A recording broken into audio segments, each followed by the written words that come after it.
সেই তৃণমূলকে বাংলার মানুষ রাখবে না। 2026-এর নির্বাচন তৃণমূলের বিসর্জন। প্রধানমন্ত্রী চাই, বাঁচতে চাই, বিজেপি চায় তাই। প্রতিটা জায়গায় এই ভরসার পত্রের মাধ্যমে, আপনার মাধ্যমে আমরা বলতে চাই যে করতে হবে। এই ভরসার পত্রের পরে ভরসা রাখুন, আমরা আছি। আমাদের জীবন দিয়েও ভারতীয় জনতা পার্টির প্রতিটি কর্মী মানুষের জন্য কাজ করে যাবে।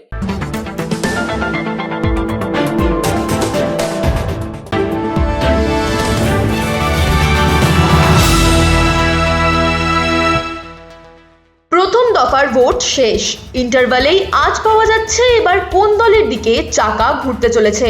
তবু বাকি ক্লাইম্যাক্স। তাই ট্রু নিউজ বাংলার হক কথা সিরিজে দক্ষিণবঙ্গের কিছু বিধানসভার সম্ভাব্য ফলাফল নিয়ে বিশ্লেষণ করলেন রাজনৈতিক বিশ্লেষক দীপঙ্কর সরকার। নোয়াপাড়া টিএমসি থেকে দাঁড়িয়েছে তৃণাঙ্কুর ভট্টাচার্য, বলা যায় Abhishek Bandyopadhyay right hand. BJP থেকে অর্জুন সিং আর সিপিআইএম থেকে গার্গী চ্যাটার্জি। দেখুন, এই গার্গী চ্যাটার্জির কথা বাদ দিন, কারণ এরা শুধুমাত্র নাম দাঁড়াতে হয় তার জন্য থাকো। শূন্য থেকে মহাশূন্যের দল, ওদের কথা সবসময় ছেড়ে দিন। তৃণাঙ্কুর বাচ্চা ছেলে, সবে রাজনীতিতে মানে একদম বাচ্চা, মানে একদম সত্যি সত্যি বাচ্চা। আর অর্জুন সিং যাদের নাম বললেন না, তাদের উপরে অর্জুন সিংয়ের ধরে ধরে সব নেতা হয়েছে। তো স্বাভাবিকভাবে অর্জুন সিং তৃণাঙ্কুর কোনো তুলনা হয় না। অর্জুনদার নপাড়ে জিতছে, আপনি লিখে রাখুন। কোনো শক্তি এই অর্জুন সিংকে হারানোর জন্য, ভাইপো গেছিল ব্যারাকপুরে, গিয়ে বলেছিল অর্জুন সিং যদি ভোটে না হারে তাহলে আমার 2 হাত কেটে দেবেন। অর্জুন সিং ভোটে জিতেছিল, ভাইপো 2 হাত নিয়ে এখন খেলে বেড়ে টাটা করছে। এই তৃণমূল হচ্ছে কি এইরকম কথা বলে। তো স্বাভাবিক, আমি আপনাকে বলে যাচ্ছি, আমাদের হাত পাত কাটা লাগবে না, আমরা কাটাকাটিতে বিশ্বাসী নেই, আমরা জোড়ার বিশ্বাসী। অর্জুনদা জিতবেন কোনো শক্তিতে। তৃণমূলের নাম বলছি না, কোনো শক্তিতে তৃণমূল ওখানে জিতবে না। ব্যারাকপুর টিএমসি থেকে দাঁড়িয়েছে রাজ চক্রবর্তী, বিজেপি থেকে অ্যাডভোকেট কৌস্তব বাগচি, সিপিআইএম থেকে প্রফেসর সুমন বন্দ্যোপাধ্যায়। দেখুন, এখন আমাদের ব্যারাকপুরে কৌস্তব বাগচি প্রার্থী, আমাদের যুব নেতা, আমাদের উদীয়মান নেতা, অ্যাডভোকেট লোক, মানুষের জন্য করে, মানুষের পাশে দাঁড়ায়। রাজ চক্রবর্তী ব্যারাকপুর লোক, 5 বছরে 5 বারও দেখেনি। তা যে এমএলএ কে দেখেনি, যে এমএলএ কে পরিষেবা পায় না, বৃষ্টি হলে যেখানে জল জমে ব্যারাকপুরে, বাস নামতে পারছে না, নোংরা ভরা রাস্তাঘাটে কোনো পরিষেবা পায়নি, তা ব্যারাকপুরের লোক কেন ভোট দেবে? আর এই পরিস্থিতিতে কৌস্তব বাগচি মানুষের সাথে থাকে। আমাদের লড়াই আছে, কৌস্তবের জিত। পানিহাটি কঠিন লড়াই একটা। পানিহাটি বলতে হবে না, পানিহাটি কোনো লড়াই নেই। পানিহাটির অভয়ের মা শুধু পানিহাটির প্রার্থী না, অভয়া আমাদের পশ্চিমবঙ্গে 294টা কেন্দ্রেই প্রার্থীর একজন। অভয়ের মা সবাই, অভয়ের মা সব কেন্দ্রে প্রার্থী, কারণ অভয়া যাতে দ্বিতীয়বার ফিরে না আসে বাংলায়, তার জন্য অভয়ের মাকে প্রার্থী করা আছে। পানিহাটিতে যাকে দাঁড়িয়েছে নির্মল ঘোষের সুপুত্র, আমি তার ব্যক্তিগতভাবে তাদেরকে সম্পর্কে আমি শ্রদ্ধা জানিয়েই বলছি, পানিহাটিতে তৃণমূল 30,000 ভোটে কম করে হারছে, লিখে নিন। দীপঙ্করদা, কিন্তু এটা কি আপনার মনে হয় না নৈতিকভাবে আজকে যখন অভয়ের বডি নিয়ে যাওয়া হচ্ছিল, মীনাক্ষী গাড়ির ওপর ঝাঁপিয়ে পড়েছিল, কলতা জেলে গেছে অভয়ের জন্য? না, আমি এ কথা আমি আপনার একদম বলছি না। এই সবার আগে গেছিল, এখন সজল ঘোষ গেছে, উপস্থিত হয়েছিল। তারপরে আমাদের অগ্নিমিত্রাদি গেছে, তারপরে ওরা গেছে। ব্যাপারটা হচ্ছে গিয়ে যে এই বামপন্থী ন্যারেটিভ, এই যাদবপুরে অতি বামপন্থীর মাথা আর এই বামপন্থী ন্যারেটিভ, এরা এটা চাপিয়ে দিচ্ছে। এটা মনে করো ওরা, সজল ঘোষ সবার আগে গিয়েছিলেন ওখানে, আরে পরে গেছে। এদের তো কিছুই নেই রাজনীতি করে, এটা নাকি রাজনীতি করতে চেয়েছিল। আজকে অভয়ের মারে বিষাদবোধ করছে, 2 দিন আগে অভয়ের মার পা ধরে বলেছে আপনি থাকেন আমাদের সাথে, এটাই ওদের কাজ। বরানগর সায়ন্তিকা ব্যানার্জি টিএমসি থেকে, সজল ঘোষ বিজেপি থেকে, যে শুধু 8,000 ভোটে বাই ইলেকশনে হেরে গেছিল, আর সিপিআইএম থেকে সজল ঘোষ ওখান থেকে জিতবেন। সজল ঘোষ হারলে ওখানে বাই ইলেকশনে হেরেছেন 1.5 বছর 2 বছরের মতো। সজল ঘোষ কিন্তু বড়নগর ছেড়ে যায়নি। মানুষের সাথে পুজো বলুন, আনন্দ বলুন, শ্রাদ্ধ বলুন, জন্মদিন বলেন, সমস্ত জায়গায় সজল ঘোষ বড়নগরে থেকেছে।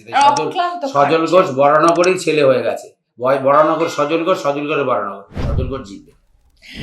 দমদম ব্রাত্য বসু দাঁড়িয়েছে টিএমসি থেকে, অ্যাডভোকেট অরিজিৎ বক্সি প্রথমবারের জন্য দাঁড়ালেন, ভোটে দাঁড়ালেন যদি আমি খুব ভুল না করে থাকি, বিজেপি থেকে, আর ময়ূক বিশ্বাস সিপিআইএম। দেখুন, অধ্যাপক ব্রাত্য বসু, তাকে আমি সম্মান জানিয়েই বলছি। তিনি এটা তো ঠিক যে ব্রাত্য বসু, আমি ব্যক্তিগতভাবে তাকে সিংই বা সম্মান করেই বলেছি, তিনি স্যার মানুষ। তার তো ব্যক্তিগত তার নামে কোনো রকমভাবে এই যে পুরাতন শিক্ষামন্ত্রী বাংলা, তার নামে যতবার জেল কেটেছে ব্রাত্য বসুর নামে আসেনি। কিন্তু আমাদের অরিজিৎ বক্সী অনেক একজন মানে লয়ার, তার একটা পরিচিত মুখ। তৃণমূল ব্রাত্য বসু ফ্যাক্টর নয়, ব্রাত্য বসু ব্যক্তি নয়, তৃণমূল পচে গেছে দমদমে। জল হলে তৃণমূল, যেভাবে ব্যারাকপুরে একটু বৃষ্টি হলে যেমন দমদমে জল জমে যায়, তৃণমূলের এরকম জল জমে গেছে ব্যারাকপুরে। যার জন্য ব্রাত্য বসু ফ্যাক্টর নয়, ফ্যাক্টর হচ্ছে তৃণমূল। তৃণমূল দমদমে হারবে, এরকম একটা পরিস্থিতি মানুষের মনে তৈরি হয়েছে। Rajarhat new town Tapas Chatterjee TMC থেকে, পীয়ূষ কানোডিয়া বিজেপি থেকে এবং সিপিআইএম দাঁড় করিয়েছে সপ্তর্ষি দেব।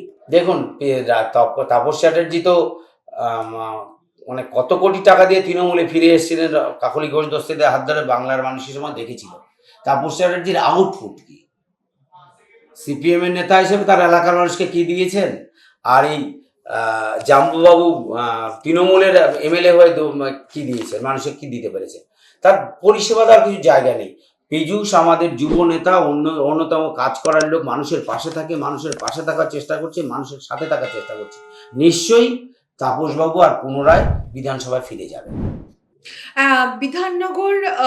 বিধাননগরে টিএমসি সুজিত বোস যে এখন হসপিটালাইজড এবং তার ছেলেকে ইডি নিয়ে গেছে।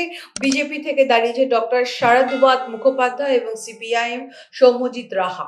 দেখুন, একটা কথা, দমদমে আমাদের বিধাননগরের সিট যে জায়গায় আমরা বসে আছি, এটা আমাদের কার্যালয়, এটাও বিধাননগরের মধ্যে পড়ে। সুজিতবাবু রোববারে সকালবেলা, গতকাল সকালে রোড শো করলেন, আর শনিবারে সন্ধ্যের সময় বললেন তিনি হসপিটালে বসে আছেন।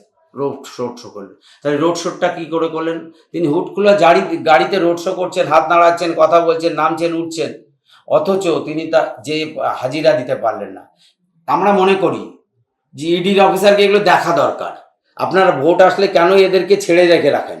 যাদের জেলের ভিতরে থাকার কথা তাদের বাইরে ছেড়ে দিয়ে রাখছেন, হুটখোলা জেলেতে থাকছেন আর বলছেন যে অসুস্থ।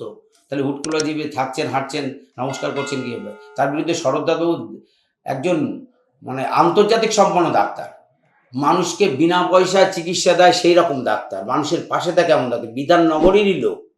আর বিধাননগরের লোক একটা সময় তো বিজেপির সাথেই ছিল, আমরা নির্বাচনে ফল পেয়েছি। 2019-এ 6,500 ভোটে বিধাননগরে বিজেপি জিতেছিল। সেই জায়গায় দাঁড়িয়ে শারদবাবু এসআইয়ের পরে অনেক মৃত ভোটার, ডেড ভোটার, শিফটিং ভোটারের নাম বাদ গেছে। সেক্ষেত্রে শারদদা একজন অতি ভদ্রলোক, সচ্চল ব্যক্তি। রাজারহাট গোপালপুর অদিতি মুন্সি টিএমসি থেকে, অ্যাডভোকেট তরুণজ্যোতি তিওয়ারি বিজেপি থেকে, আর সৌম্যজিৎ রাহা সিপিআইএম। এখানে আমার একটা প্রশ্ন আছে দীপঙ্কর দা, আপনি বলার আগে আমি প্রশ্নটা জিজ্ঞেস করতে চাই। তরুণজ্যোতি তিওয়ারি বলছে যে অদিতি মুন্সি ভোটে দাঁড়াচ্ছে শুধুই তার বরের বিজনেস চালানোর জন্য। একদম ঠিক কথা। অদিতি মুন্সি তো একজন গায়িকা, চালাইকে দেবরাজ। যত রাজারহাট নিউটাউনের ডেভেলপমেন্ট জায়গা, যত সাপ্লাইয়ের কাজ, যত প্রমোটিং এর কাজ, টাকাকে তোলে দেবরাজ তোলে। এই দেবরাজকে তো ইডিতে ডেকেছিল। এই দেবরাজ তো টাকা তুলে বলেছে, টাকা তুলে সে কোথায় পাঠায়? কালীঘাটে পাঠায়। তো সবকিছু তো আসল লোক তো দেবরাজ করছে, এবং দেবরাজ বকলমে এমএলএ হিসেবে কাজ করে। কেন এটা হবে? তাই কাজ পরিষেবা মানুষ তো পায় না, পরিষেবা পাওয়ার কোনো জায়গায় নেই, পরিষেবা থেকে বঞ্চিত এই এলাকার মানুষরা। তাদেরকে পরিষেবা ভেতরে তরুণজ্যোতির মতো লোক, যে হাইকোর্টে অভয়ের কেস বলুন, সমাজে পিছিয়ে পড়া, আমার ছোট ভাইয়ের মতো, বন্ধুর মতন আমি তাকে দেখেছি। যে কোনো কেস, আমি ফোন করে বলেছি, ভাই একটা বাড়ি 2021-এ পরে যখন ঘর ছাড়া মানুষ ছিল তাদের নিয়ে কেস করা, প্রিয়াঙ্কা ট্রিবিউনাল, তরুণজ্যোতি, এরাই হাইকোর্টে গেছে এবং তাদেরকে বাড়ি ফিরিয়ে দেওয়ার জন্য একটা ফোন করেছি, ভাই এরকম অত্যাচার হচ্ছে। সে বলে দাদা কাগজ পাঠিয়ে দাও, নিয়ে বসে তাদেরকে হাইকোর্টে কেস করে। মানুষের জন্য, গরিব মানুষের জন্য কাজ করে, নিবেদিত প্রাণ। তা যারা সমাজের জন্য করতে চায়, যারা করে, সমাজে প্রমাণিত, নিশ্চয়ই তাদেরকে সমাজের যারা বোঝেন, যারা করার জন্য, তাদেরকে পাঠাবেন নির্বাচিত করে। অদিতি মুন্সিকে দেখেছেন 5 বছর শুধু গান করিয়ে বেড়েছে, শুধু কীর্তন করে গেছেন, আর কীর্তন করে শুধু কোটি কোটি টাকা করে গেছেন। তাদেরকে টাকার হিসাব নিয়ে দেখলে বসছে এত টাকা কোথা থেকে আসছে। সন্দেশখালী আবারও একটা ভীষণ ক্রিটিক্যাল জায়গা। ঝর্ণা সর্দার দাঁড়িয়েছে টিএমসি থেকে এবং সনদ সর্দার দাঁড়িয়েছে বিজেপি থেকে। দেখুন সনদদা, আমি আপনাকে বলে রাখি, আপনি লিখে রাখুন, 10 থেকে 30 হাজার 10 থেকে কম যদি হয় 10,000 প্লাস, আর কম বেশি হলে 30,000-এর উপরে ভোটে জিতবে সনদবাবু। শিক্ষক মশাই, সজ্জন ব্যক্তি, সবাই তাকে চেনে। আর সন্দেশখালীর কথা, সন্দেশখালী এলাকার লোক তো ভরেইনি, বাংলার লোকজন ভরেনি। রাতের অন্ধকারে অত্যাচার, মা বোনেদের উপর অত্যাচার, পিঠে বানানো থেকে শুরু করে তাদের বাড়ি জেলে করা, তাদেরকে হত্যা করা, দেবদাসবাবুর মৃত্যু কোনো রকমভাবে কেউ ভোলেনি। তাই এই সন্দেশখালীতে সনদবাবু জিতবেন। সনদবাবু খুব ভালো ছেলে, সজ্জন লোক, আমার ব্যক্তিগত পরিচিত সনদবাবু মাস্টারমশাই জিতবেন। এখানে সন্দেশখালীতে তৃণমূলের কোনো জায়গায় নেই। ডায়মন্ড হারবার অভিষেক ব্যানার্জি সেবাশ্রয় করে বিশাল লোকের ফেভারিট হয়ে সেখান থেকে এখন টিএমসি থেকে লড়ছে পান্নালাল হালদার, বিজেপি থেকে লড়ছে দীপক কুমার হালদার। সাধারণ মানুষ যে কি অত্যাচার সহ্য করছে তৃণমূলের বুঝতে পারবেন না। আপনার বাড়ি তৈরি করার আগে পা কাঁপছে যে তৃণমূলের কোন নেতাকে টাকা দিতে হবে। বাড়িতে বিয়ে হবে, মেয়ের বিয়ে দেবেন, আপনি কোন ক্যাটারিং ডাকবেন সেটা তৃণমূল ঠিক করে দেবে। কোন প্যান্ডেল কাদের ডাকবে সেটা তৃণমূলের নেতা ঠিক করে দেবে। পারলে মেনুটাও ঠিক করে দেয় আপনার বাড়ি, যেটা করে খাওয়ায়। এমন অবস্থায় আছে। রাস্তাঘাট, ইট বালি পাথর সমস্ত তারা পরিত্রাণ চাইছে। একেবারে ডায়মন্ড হারবারের মডেল হচ্ছে ডায়মন্ড হারবারের মানুষকে ওষ্ঠাগত করা। এখানে প্রাণ এসে দাঁড়িয়েছে, এক্ষুনি চলে যাবে। সেই তার থেকে বেরোনোর জন্য ডায়মন্ড হারবারের লোক বসে আছে। নিশ্চয়ই তারা ব্যালট বাক্সে যদি ভোট দিতে পারে, দেখতে পাবেন একদম অভূতপূর্ব একটা ঘটনা ঘটে যায়। দিবঙ্কর সোনারপুর দক্ষিণ অরুন্ধতী মৈত্র, তার সাথে দাঁড়িয়েছে বিজেপি থেকে শ্রীমতী রূপা গাঙ্গুলি।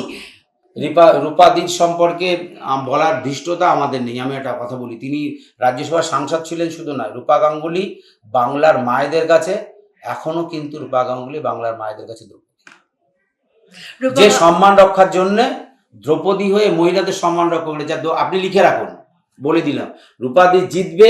তৃণমূলের কোনো শক্তি নেই রূপাদিকে হারাতে। লাস্ট বিধানসভা দীপঙ্কর দা, ভানগড় শওকত মোল্লা দাঁড়িয়েছে টিএমসি থেকে, বিশাল কন্ট্রোভার্সিয়াল লিডার। তার এগেনস্টে বিজেপি থেকে জয়ন্ত গায়েন, সিপিএম পার্টি। শওকত মোল্লা বোমবাদে সেরকম একটা লোক করে যদি এলাকার লোক যদি করতে দেয়, বিধায়ক করে পাঠায়, তাহলে ওই এলাকার লোকগুলো বোমের ম্যাসলাইজ সাপ্লাই করেছে, সেই অবস্থায় তাদেরকে নিয়ে যাবে। আর যদি ভারতীয় জনতা পার্টি দেয়, তাহলে ভরসার পত্রের মাধ্যমে যে আমরা যে কটা কথা বলি সেই কাজগুলো ওখানে হবে, আমরা সেটাই বলতে পারি। তবে শওকতের স্থান যে জেল, সেটা 4 তারিখের পর প্রমাণিত হয়ে যাবে। কারণ যে অত্যাচার, যে লুটতরাজ, যেভাবে মানুষের পরে হত্যা করেছে, কথা বলেছে, কেউ বিরোধিতা করেছে তার পায়ের নলি কেটে দিয়েছে, কেউ বিরোধিতা করে তার মাজা ভেঙে দিয়েছে, হুইল চেয়ারে বসে সারা জীবন কাটছে, এত চোখের থেকে জল ফেলছে যে শওকত তুই কোনোদিন যাবি না। মেয়ের জমি কেড়ে নিয়েছে, 10 বিঘের একটা ভেড়ি করেছে, কোনো রকম টাকা বাড়িয়েছে, সেই ভেড়ির মধ্যে গিয়ে বিষ দিয়ে মাছ মেরে দিয়েছে। অত্যাচার, তৃণমূলের অত্যাচার বলতে গেলে চোখের জল চলে আসবে। মানে সিপিএম গলায় বলে না, সিপিএম গলায় বলেছে ছিলেন, সিপিএম গলায় নাকি ওই মাছ ঢুকিয়ে দিয়েছিল। আর তৃণমূল বাঁচিয়ে রেখে চোখের মধ্যে মানে দিয়ে দিয়েছে, বড়শি দিয়ে চোখ তুলে নিয়ে এসছে। তৃণমূলের অত্যাচারের কাহিনীও আছে।